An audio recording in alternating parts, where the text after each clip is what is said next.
We cannot solve this problem unless we got people in the street, working the street, who know the street, who the street is going to talk to. Yeah, yeah. Many people in the city around the Northeast area received boil advisory notices, but it's an issue that I think the mayor needs to address head on because people need water for many different reasons. I just want everybody to know that the county police chief at the Public Safety Committee meeting on Tuesday, when I asked when the body camera footage of the 16-year-old girl being pulled by her hair and drugged at least 50 feet on the floor by the handcuffs, when that body footage was going to be released, and the response I got was, it's not going to be released. And when I said why, the shooting of Lamont Moses was released, the response I got from the police chief was, because the police officer's under indictment.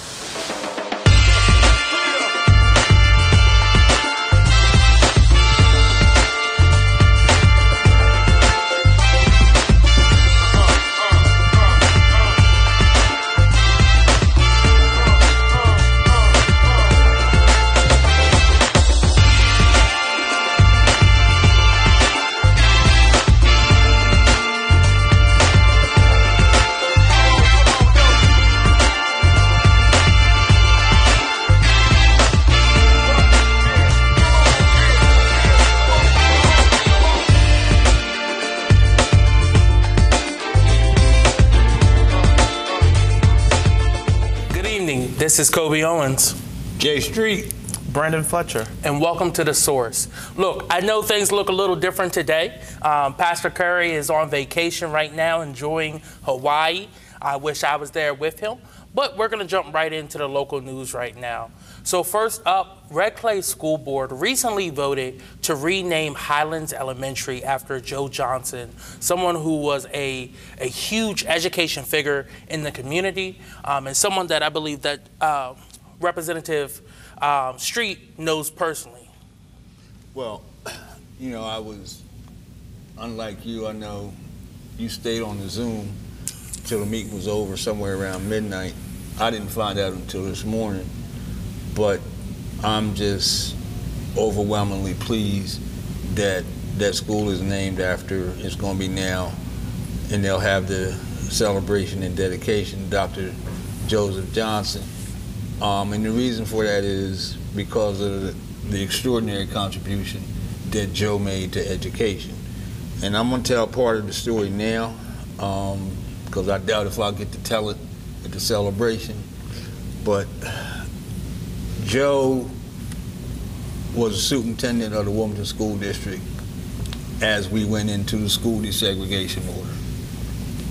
And in major metropolitan orders across the country, generally we lost black administrators, generally we lost black teachers, and everybody didn't make it through that transition.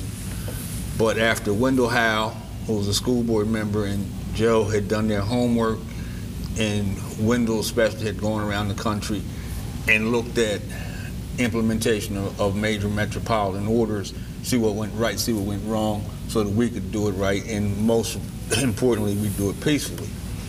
Well, if it wasn't for bad luck, I guess Joe wouldn't have had any luck, because in the last year of the Wilmington School District, before school opened, the teachers went on strike. So he had to start the school year by dealing with a strike, and at the same time prepare for implementation of the school desegregation order the following year. Well, to make this long story short, he got through the strike, and then the suburban teachers from the other 10 school districts said, well, the Wilmington teachers make more than all of us. Average teacher in the city was making $13,000 a year. Most of the suburban teachers' average was around $5,000. So they said, they're going to have to level down to us. Joe said, oh, heck no, that's not going to happen. He fought and successfully saw to it that instead of leveling down, they leveled up.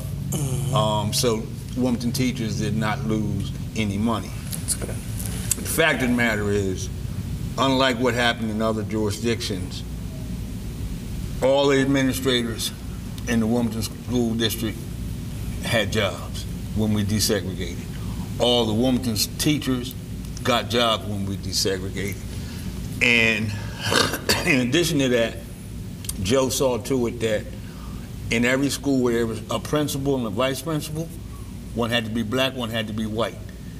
In every school, in every secondary school in the district, in the new Newcastle County district, there were black and white teams of human relations specialists. And then Joe became the first superintendent of the area school district.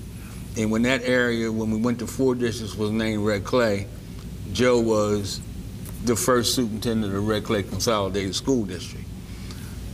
And on top of that, you know, our people are always held, our leaders are always held to a higher and different standard. And Joe was no different.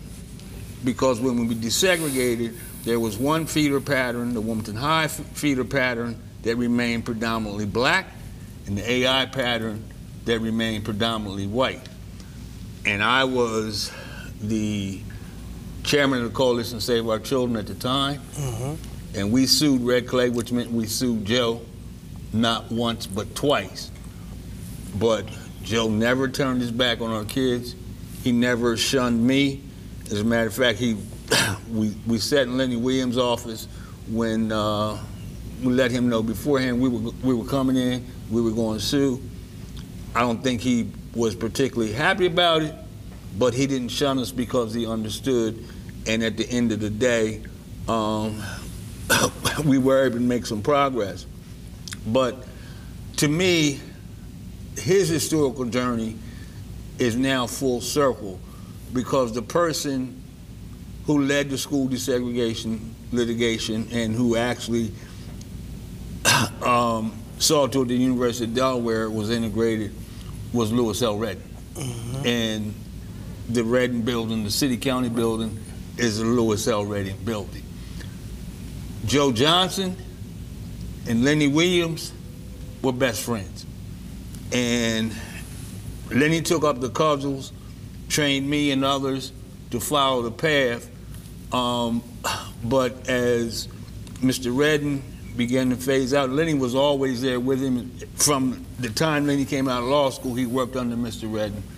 And so we fought for, and Governor Markell, after meeting with, after Sam Guy had sponsored legislation, said, when we sell you that land, if you build a courthouse on it, you're going to name it the Leonard L. Williams Justice Center.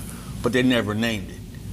And we finally had a meeting, Sam Guy, Mayor Williams, myself, Richard Smith, and we convinced Governor Markell to name that building after Lenny Williams. And now Joe, the educator, finally has a school named after him, so I couldn't be happier, and very, very, very, very grateful to Red Clay Consolidated School District Board and the Superintendent Darrell Green for making that happen. It's just a outstanding and I think well-deserved tribute that I certainly appreciate. And I don't get emotional, but the fact that the people who mentored me pulled me in the struggle, I don't know if I would do it all over again if I had a choice, because I had no idea it was going to be a lifetime job, but it was a lifetime job for them, so who am I to complain? Right. And I'm just, the primary leaders are now going to be appropriately recognized, and I'm very, very pleased about that. Right, and it's important not just because of the amazing accomplishments they have achieved, but also it allows our young kids to know their history. When you see a name on a building, you're more likely to go up and want to know more about what that person did to be able to be awarded with a naming of such a prestigious building. So the Highlands Elementary School will be changing over to the Joseph Johnson elementary school. So that's a huge step in just continuing to push our Black history, continuing to push our history of the fight that we've had here in the city of Wilmington. And don't worry, I know there will be some buildings named after you too. Let's not do that. Let's not. I'm not ready to go yet. I'm still on. No, I say give people their flowers while they're still here.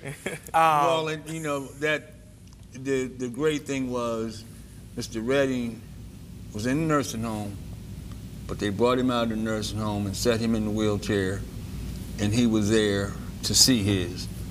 Regrettably, Judge Williams didn't get to see his, and Dr. Johnson didn't get to see his, but we did the right thing by them, and I'm just pleased that the Red Clay Board has done this, and in Governor Markell's case, never going to forget the decision he made, which a whole lot of people was not happy. Right. But he had the courage to make that decision, and that's there.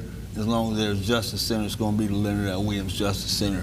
As long as there's a school building up there, it's going to be the Dr. Joseph Johnson School. So I'm real happy about that. Yeah, and again, this just underscores the importance of local elections, school board elections, which traditionally we don't get involved with, but we're starting to see a change now, and because people like Dr. Bohm, who's represents the city of Wilmington for Red Clay, was able not only to hear from the family and hear from the residents, she was able to push this resolution and get it through on this school board this year. So well, and my hat goes off to her. I had the utmost respect and appreciation for all that she does, and no doubt about it, she put that oar in the water and really paddled that boat to shore. And basically, anybody who wanted to be a naysayer had to get the hell out of the way. There you go. Yeah, so it passed unanimously, which sometimes, with such big pieces of legislation, we don't see that. So that just, again, the amazing work she was able to do on that.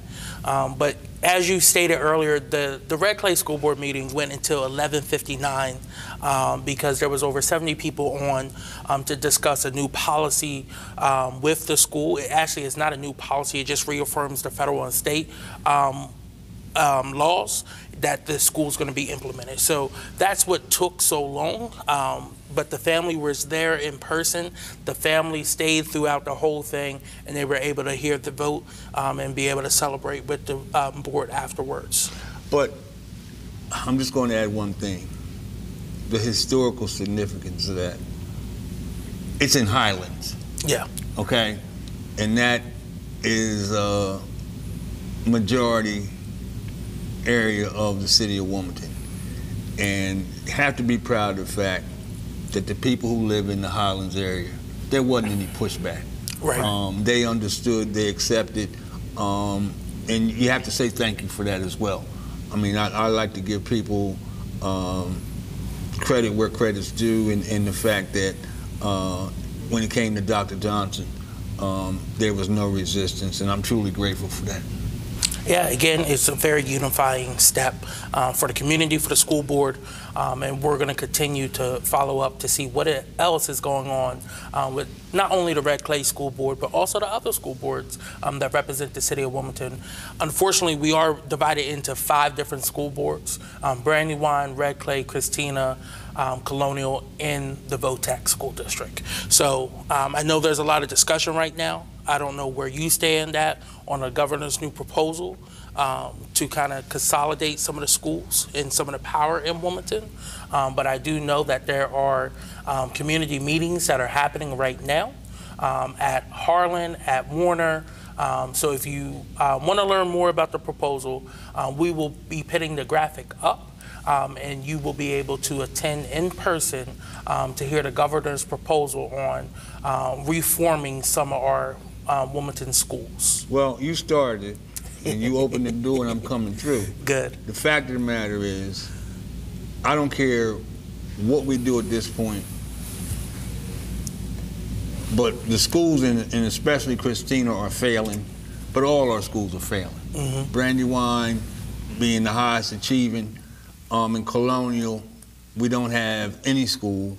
Those kids are busted out of the city for 13 years.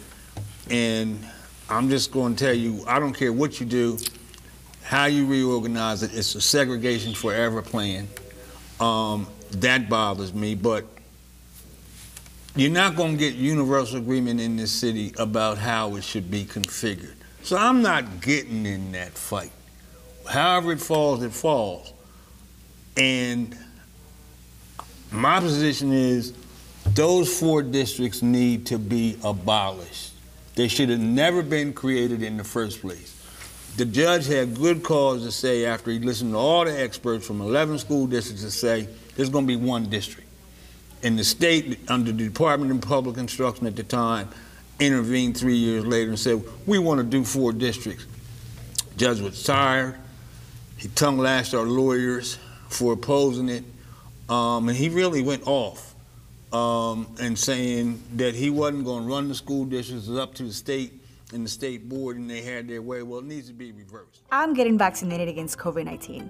Yes, there could be some short-term side effects from the vaccine, but they go away in a day or 2. Those are signs that my body's building protection. It's worth it to avoid serious problems from COVID-19 disease. So we're doing the quiet storm here today, but we're going to do it a little different. We're going to still put a pause on a report card right now until Pastor Curry gets back. But right now, I wanted to talk about an ongoing issue here in the city of Wilmington. As mentioned earlier, we are still in a pandemic. It has been going on for almost 2 years now, and honestly, it does not look like we're going to get out of it if people aren't willing to get vaccinated. The state has been taking steps to create more access to it, but also we can take steps here in the city of Wilmington and here on a local level as well too. So today I have a friend of mine on, Brandon Fletcher from the Homes Campaign, to come in and talk about what they're doing when it comes to housing and dealing with this pandemic from that perspective. So Brandon, how are you doing here today? I'm doing well. Thank you for having me today, Kobe. Good, good. So for the last few city council meetings and committee meetings, especially the finance committee, I've heard tens and tens of residents come out and speak out on behalf of the Homes Campaign, talking about a water moratorium. Now, can you explain to our viewers what the Homes Campaign is pushing with that moratorium and why it's so important? Sure. So water is a human right. And it's a basic necessity, especially in the time of a pandemic. Access to safe and affordable water is critical to stopping the spread of COVID-19 and other bacterial and viral infections through frequent hand washing and cleaning.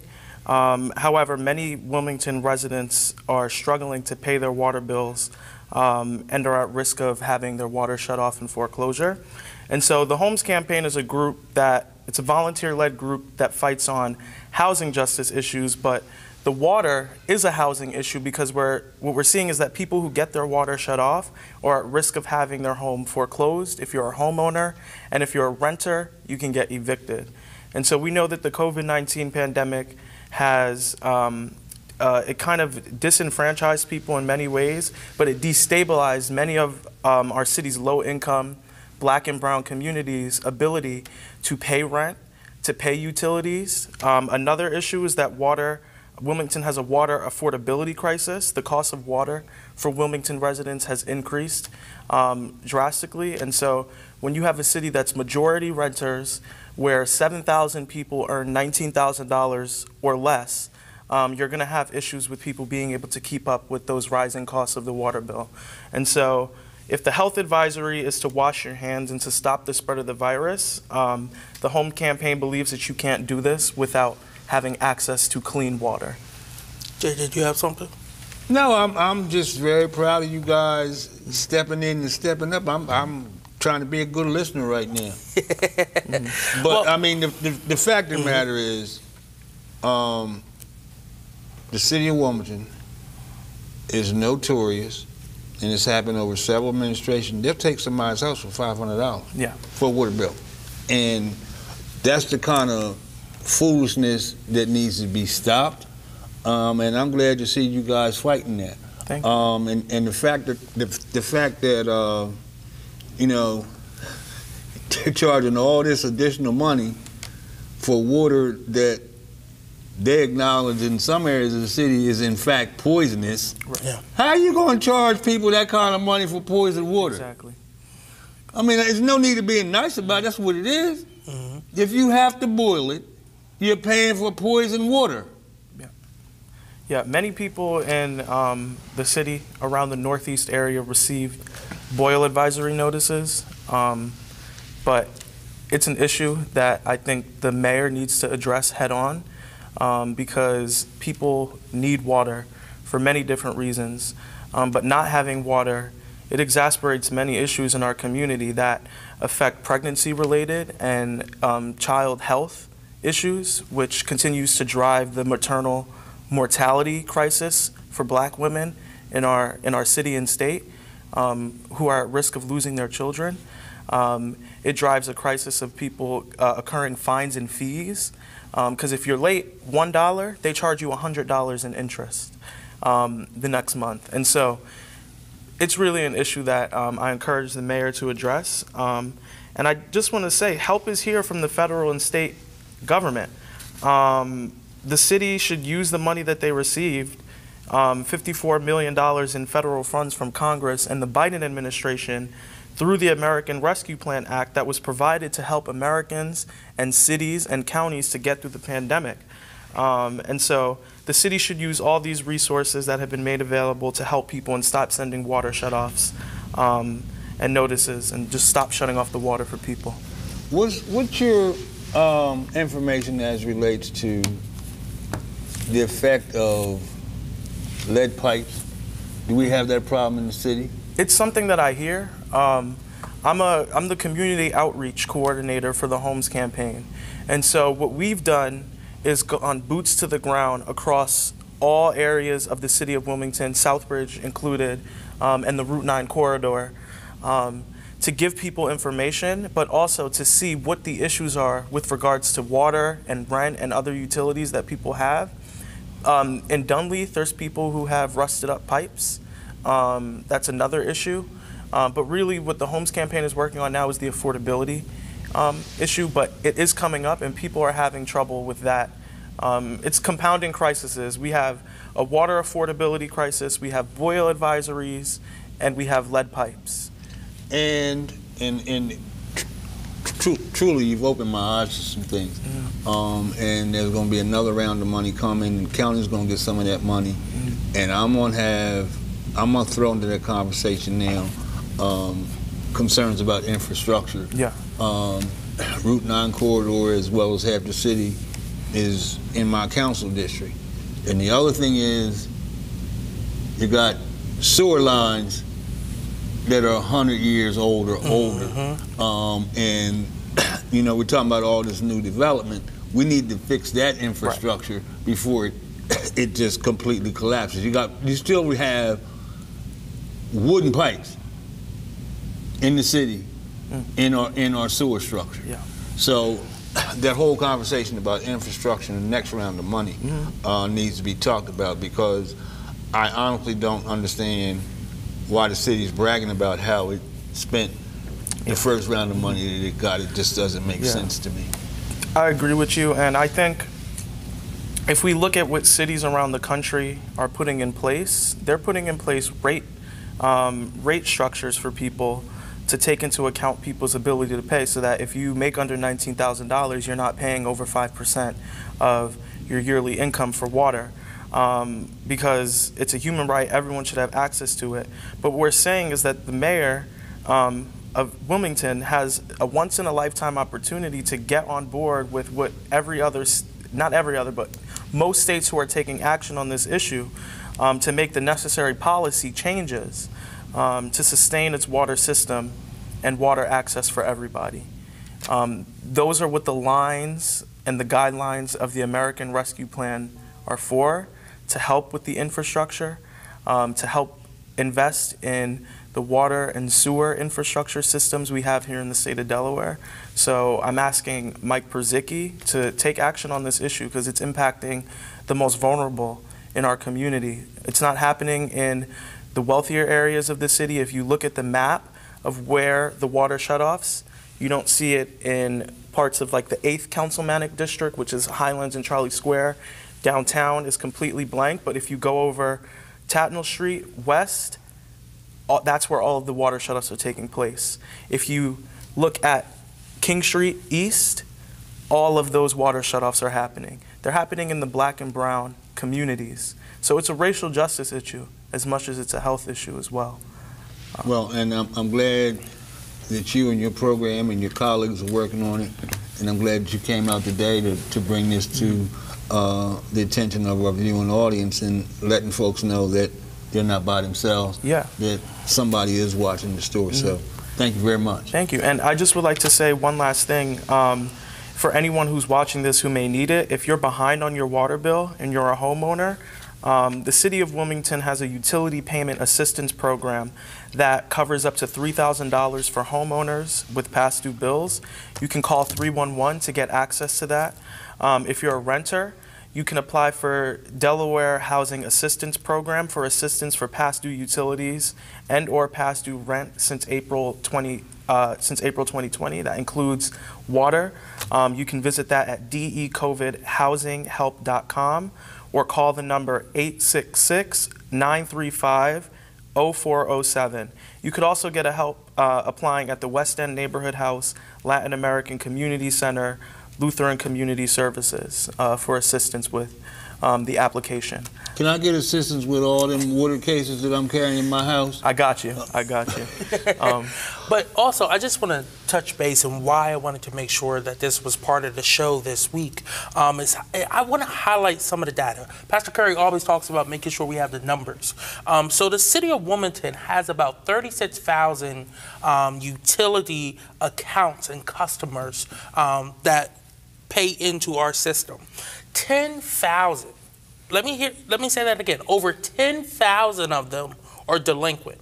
People are struggling. 1/3 of their customers are struggling to keep up with these bills that has almost tripled in the last 20 years, 3 times what people are used to paying for. So this is why this is such a issue with such a fast-growing inflation and wages.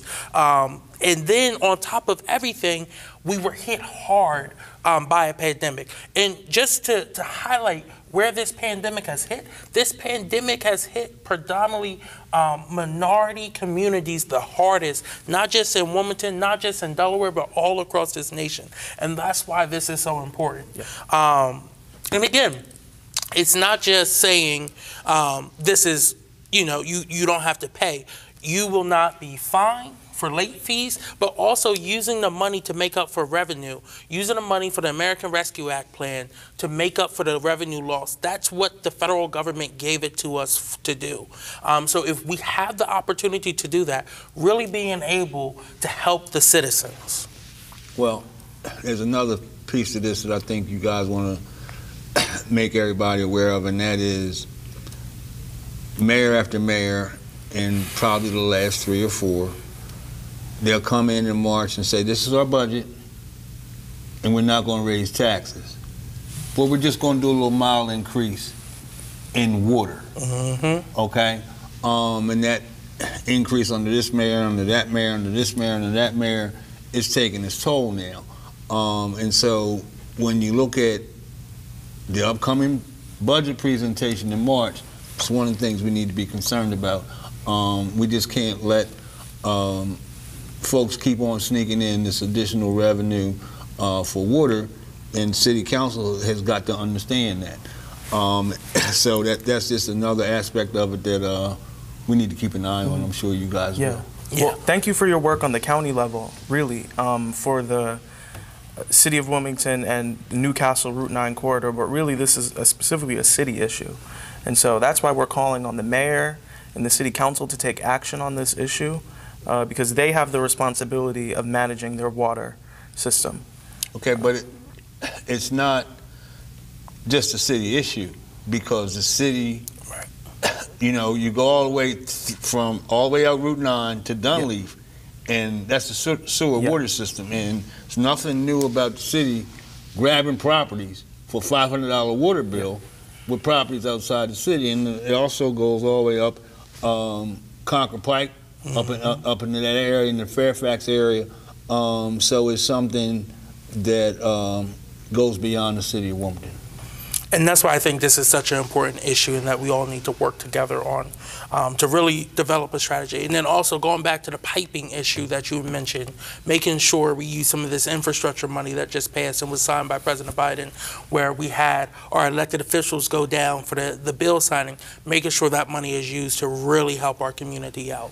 But again, we're going to continue with this conversation. We're going to continue just to talk about what is going on in our city, in our state right here, and our opinions on how we think we can best help. We'll be right back.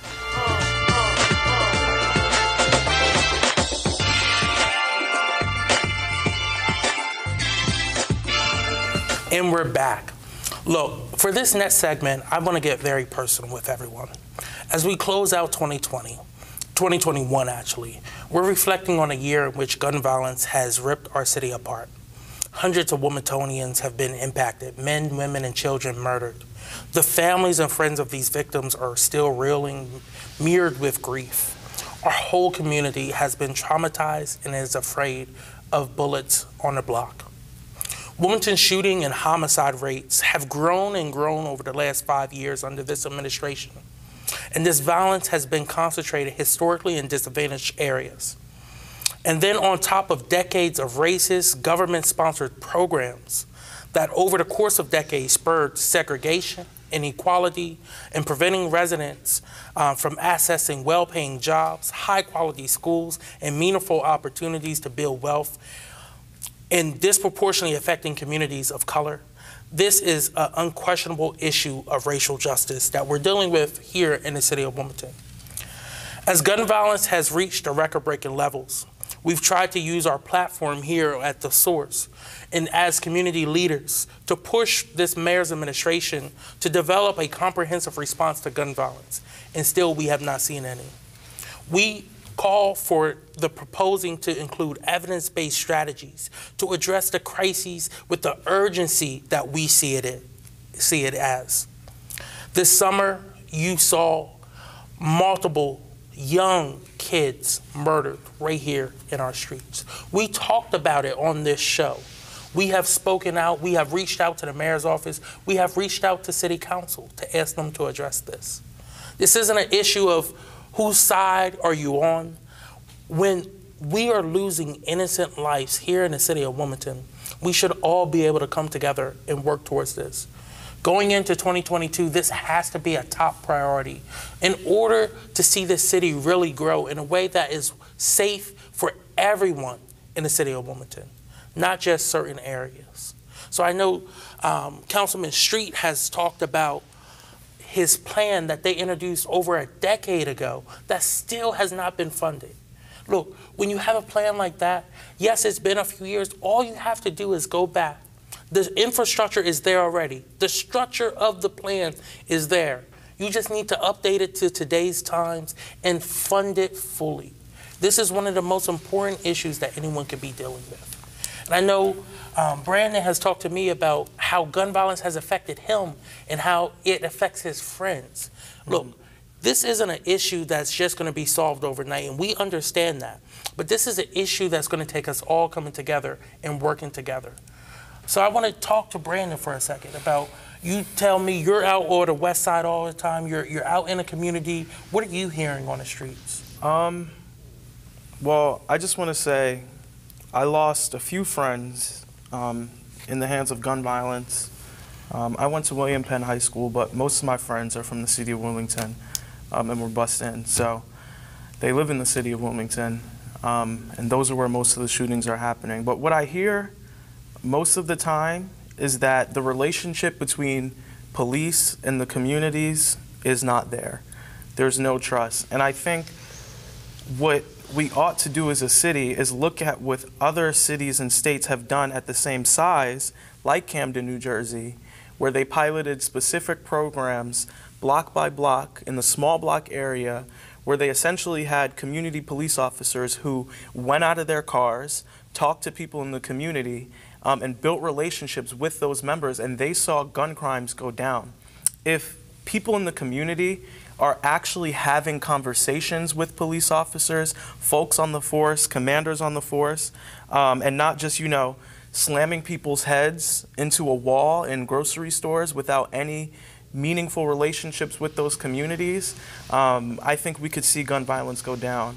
I also want to point out something that you mentioned earlier, which is really important, and it's that community safety is community-led, but it's also created by access to quality education, access to quality healthcare, and culturally competent healthcare that's actually saving people, whether it's mental health treatment, substance abuse treatment, or just basic healthcare so that people can go and get treated.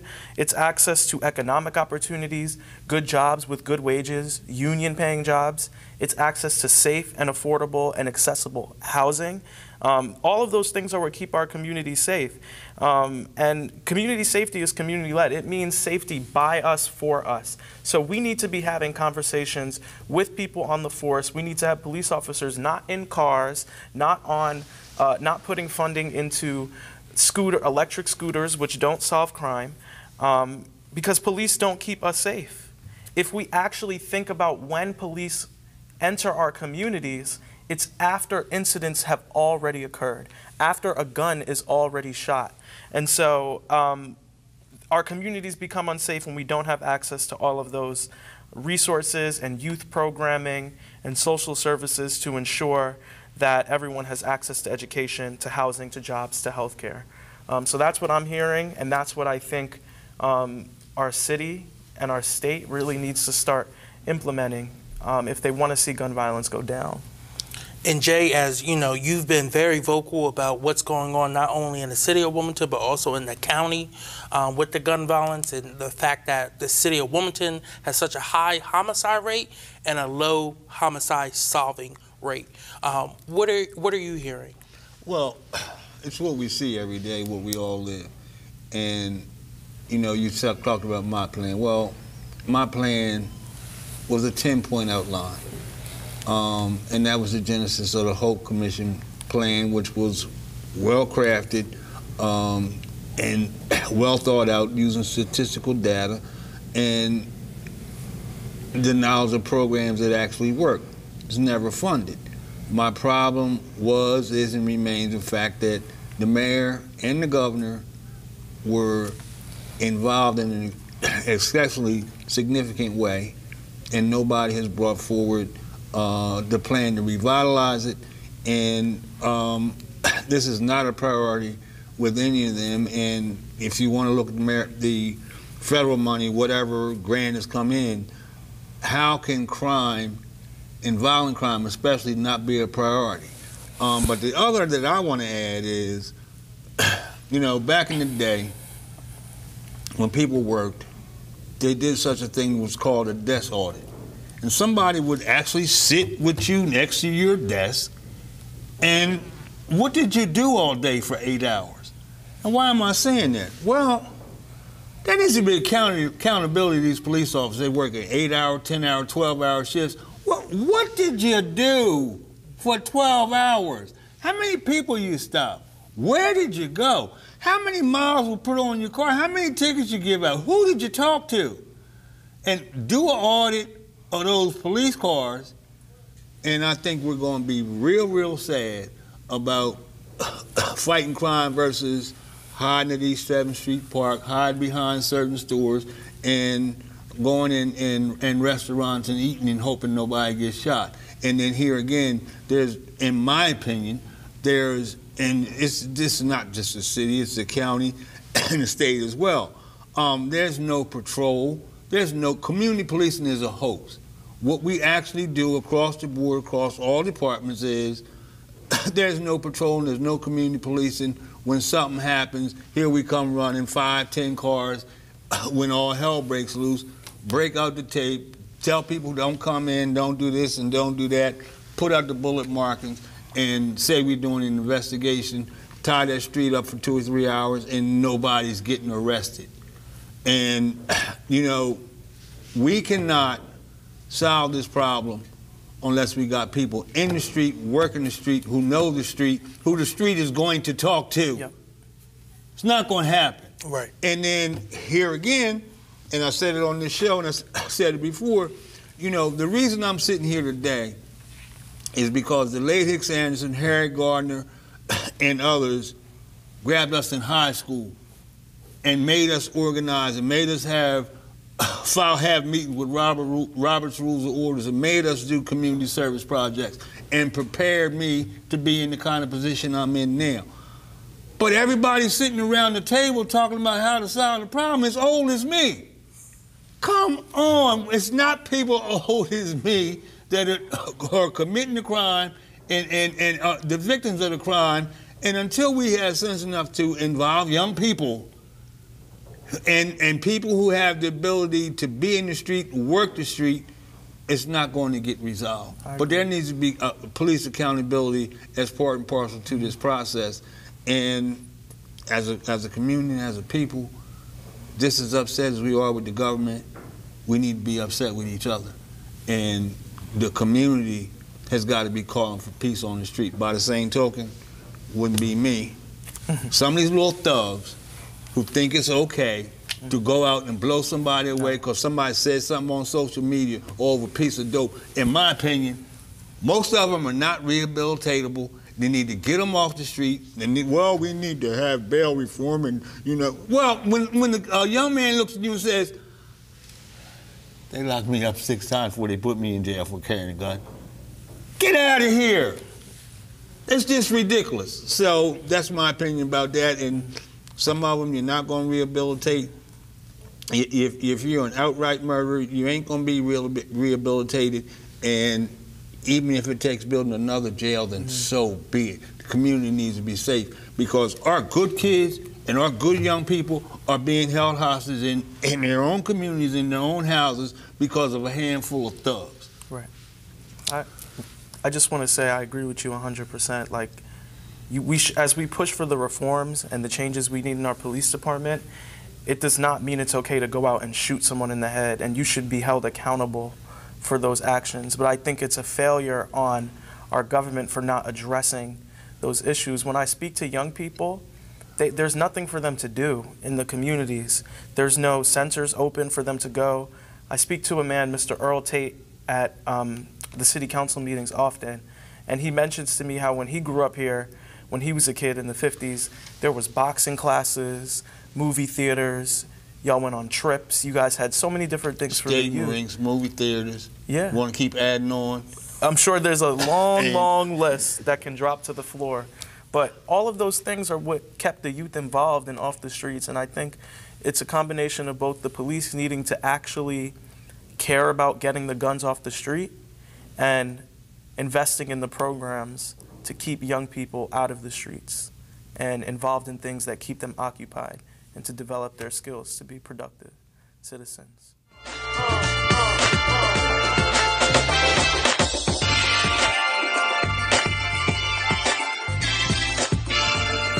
And we're back. Look, it's time for Kobe's Corner. It's a little weird for me to be introducing a corner where I'm going to be speaking, but I just have some national news that I think is really important for us to touch on as we close out the year. President Biden, and you've heard us talk about the Build Back Better Act on this show multiple times. It's his spending bill, his social spending bill, and his climate policy bill. That has been shelved for the moment.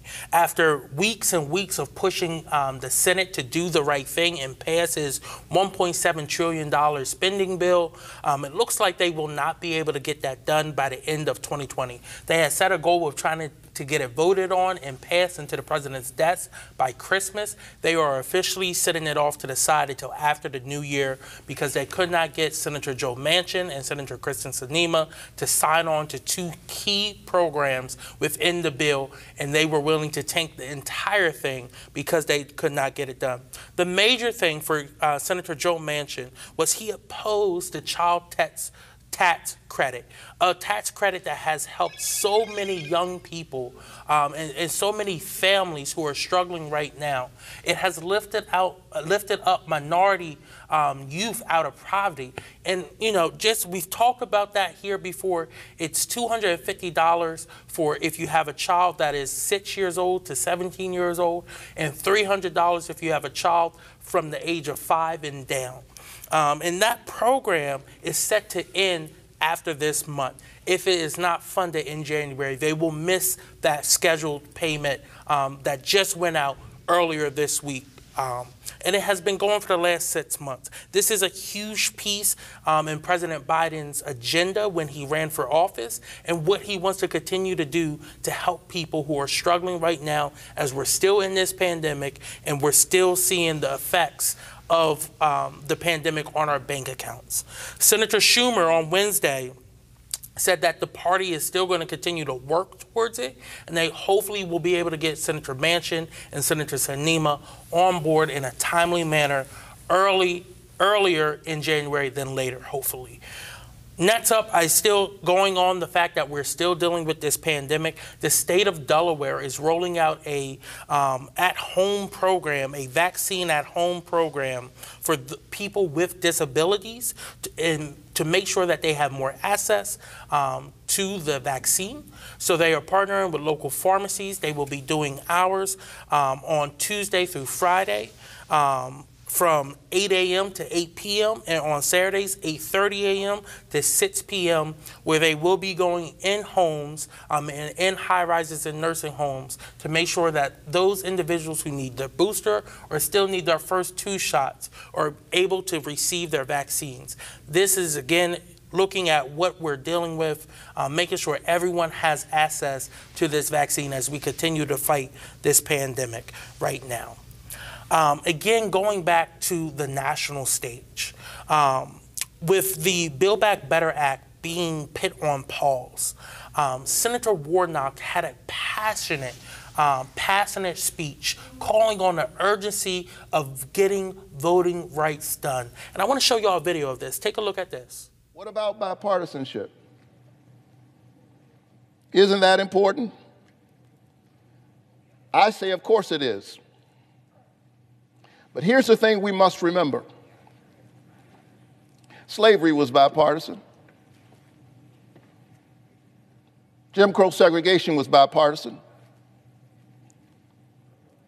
The refusal of women's suffrage was bipartisan. The denial of the basic dignity of members of the LGBTQ community has long been bipartisan. The 3/5 compromise was the creation of a putative national unity at the expense of black people's basic humanity. So when colleagues in this chamber talk to me about bipartisanship, which I believe in, I just have to ask, at whose expense? Who is being asked to foot the bill for this bipartisanship? And is liberty itself the cost? I submit that that's a price too high and a bridge too far. And we're back. We've talked about how the filibuster has stood in the way of what is going on across this country right now. It has been used for decades as a weapon of Jim Crow to infringe upon the rights and the freedom of minorities in this country. Look, as the Senate moves towards prioritizing voting rights and going into 2022, right now, what we have seen in Georgia, what we have seen in Texas, and what we're seeing in legislators all across this country is that they're looking to restrict our right to vote. This is the most coordinated, most aggressive attack that we have seen since the Jim Crow era. And that's why so many senators have already spoken out. And like Senator Warnock said, except for one, every Republican member has stood against creating more access to the ballot box. That one senator is Senator Lisa Murkowski from Alaska, who has done the right thing and says she will stand on the side of history that will reflect where we want to go as this nation. A history that when we look back will hopefully show that the Democrats and Lisa Murkowski had the courage to pass this legislation. I know me and Jay have talked about the filibuster multiple times, but this 60-vote rule to end the debate on legislation to move it forward is why Reverend Warnock spoke out. Because he said if we could do it for financial reasons, to increase the debt ceiling, then we should be able to do it for democracy. And that's why it's so important. He is pushing with Senator Tester, Senator August King, and Senator Kane, they're pushing for the Freedom to Vote Act to be passed. And they're also pushing for the John Lewis Voter Rights Advancement Act to also pass, to save our democracy and ensure everyone has the right to vote. Jay, did you have anything on that? No, the only thing is I'm sick of those two. And that's why nobody's going to let me go to Washington, and nobody will send me to Washington, and I'm not going to try to run for Washington. But I think at this point the president would be better off trying to go get 2 Republicans and dealing with them too. I mean, it's for them to be supposedly on the team. They're not on the team, and I don't know what their agenda is. And it's a good thing Biden's president, not me, because I'd be trying to grab some Republicans and tell them to go pound sand. That's just me. But what's on the line here is the way we live. Democracy's on the line, and what they're trying to do is not, they can put up all the obstacles they want. We're going to vote, okay? And you can stop mail-in voting. We're still going to vote. But what they're doing is they're passing legislation in these swing states that says your vote's not going to count. Even when you win, we're going to steal it. Mm-hmm. And my problem is I think there's a possibility that may happen, which is going to turn this country into South Africa and apartheid. That's where we're headed. Mm-hmm. And as much as we as a country fought apartheid, impose economic sanctions and all that, we're staring right in the face of it, with all this hateful legislation that's coming up to basically turn over elections. We can't have that. If we go down that path, then the way we live and the way we do things in this country is going to change dramatically, and it's not going to be good for us. Yeah, I think like the Republicans in Congress who are refusing to act on this, and the Democrats, Kristen Sinema and Joe Manchin, who are doing their bidding, are just as wrong. I mean, we're talking about fundamental rights. The right to vote is the most American thing as apple pie. How can you restrict people's right to vote? States are doing it. All over the country, they're rolling back early voting. They're making it harder for people to cast mail-in ballots. They're making it, they're shortening the polling hours for people to wait on the polls, to wait online to go to the polls. Also, they're making it so that in Georgia, if someone's giving out pizza or giving out water or a snack or something, you can get arrested for doing that. So they're criminalizing people's ability to be able to cast a vote by giving out food and helping people, which we know seniors who will be waiting online for 3 hours plus, 4 hours plus, are going to be impacted by this issue. But how insane is that by itself? You know, why is it that this is 2021 going into 2022? Why you got to have lines? There's no reason for that other than hateful racism. Yep. Because you see it, all those long lines in low income and majority minority communities, you don't see it elsewhere. It's just ridiculous. Yeah. Right, and that's how they want to keep it. Look, you talked about Georgia and what's going on down there, and if you hand out supplies, if you hand out water and stuff like that, you'll be arrested. I've been arrested 20 times. And we have a saying that before this campaign fails, we'll all go down to jail. I'm willing to risk arrest again. But also, when talking about voting rights right now and what needs to be done, if they are not able to pass this before Christmas, Martin Luther King III, the son of Dr. King, is calling for a march on Washington on January 17th during MLK weekend. He said this is not a weekend to celebrate when our voting rights are on the line. My grandfather and grandmother both marched with Dr. King for voting rights. And the fact that I still have to get in the fight for voting rights today, years and decades later, is very sad that they're under attack right now. But this is what we must do. So on January 17th, MLK III, the Drum Majors Institute, and hundreds of their partners are coming together in D.C. to march for voting rights. So if you are interested in that, feel free to reach out to us, and we can make sure you get tied in. But next, I also want to talk about a major, major, major thing when it comes to black businesses and entrepreneurs. We've been hit hard during this pandemic. It's been a theme on the show here today.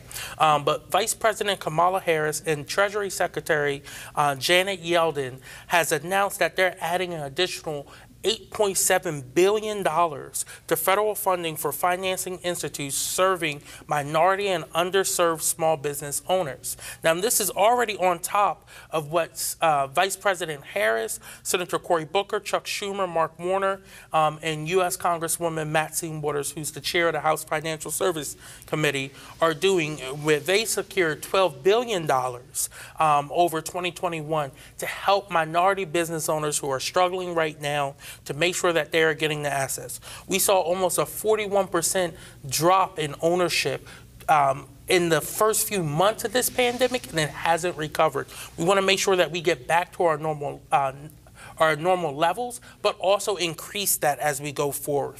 That's why looking at what we've been able to accomplish with the Job and Neighborhood Investment Act is intended to support community financial institutions that are making sure they're getting the capital that's needed to these entrepreneurs so that their businesses could continue to succeed and grow like everyone else gets the same capital. But that is just something that we have seen as a major, major ploy here, and a major reoccurring is how this pandemic has really spotlighted the inequalities in this nation and what we're still continuing to deal with as we go forward with this. And, you know, again, on this show today, we talked about many different issues. We talked about our school system and making sure we have our history and the importance of education. We talked about housing and what that means, especially in this pandemic, what safe and affordable housing looks like and could look like here in the city of Wilmington and the surrounding areas. And then we also talked about policing reform and gun violence. Look, it's been a long year. We've dealt with many different crises on top of crisis, but at the end of the day, we have to continue to come together as a community. So before we close out, I just want to say, Jay, do you have anything on your mind? I just want everybody to know that the county police chief at the Public Safety Committee meeting on Tuesday, when I asked when the body camera footage of the 16-year-old girl being pulled by her hair and drugged at least 50 feet on the floor by the handcuffs, when that body footage is going to be released, and the response I got was, it's not going to be released. And when I said why the shooting of Lamont Moses was released, the response I got from the police chief was, because the police officer's under indictment. What in the, we're in church, world does that have to do with the fact that it's public information? That's why we had the body cameras. And police are indicted. There are all kinds of things pending in other jurisdictions all across the country. If anybody thinks I'm just going to sit there and accept that as an answer, they're sadly mistaken. And I'm going to be calling on the community to help me because the county needs to have a clear and precise policy and practice as it relates to release of body camera footage for incidents like that and when there are complaints. So I'm on that, and I'm going to be asking for help with that. And we'll be right there to help you. Brandon, do you have anything, last closing thoughts? Sure.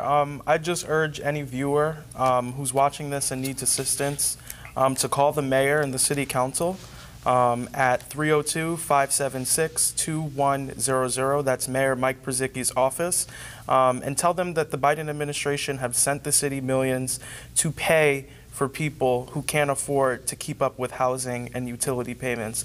Also, the Homes Campaign will be hosting a community canvas and tabling this Sunday at Adams Ford Shopping Center on 4th and Monroe at 1 p.m. So if you're interested in getting involved with the efforts of the Homes Campaign, we'll be connecting resources to our neighbors about where they can get assistance for utilities, rent, and mortgage payments, as well as canvassing the surrounding communities to give people resources at their doors. So if you're interested, again, that's Sunday at 1 p.m. Adams Ford Shopping Center.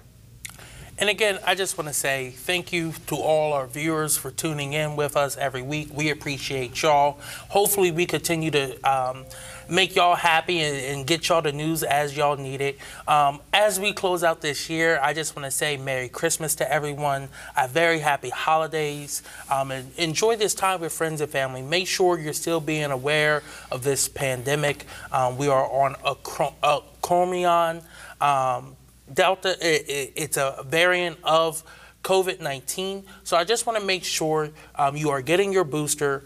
The boosters are able to help fight against this new variant. We want to make sure that we can continue to get mass herd immunity as we start, hopefully, to build out and take steps out of this pandemic come next year. Again, my name is Kobe Owens. J Street. Brandon Fletcher. And thank y'all so much for tuning in. Take care, y'all.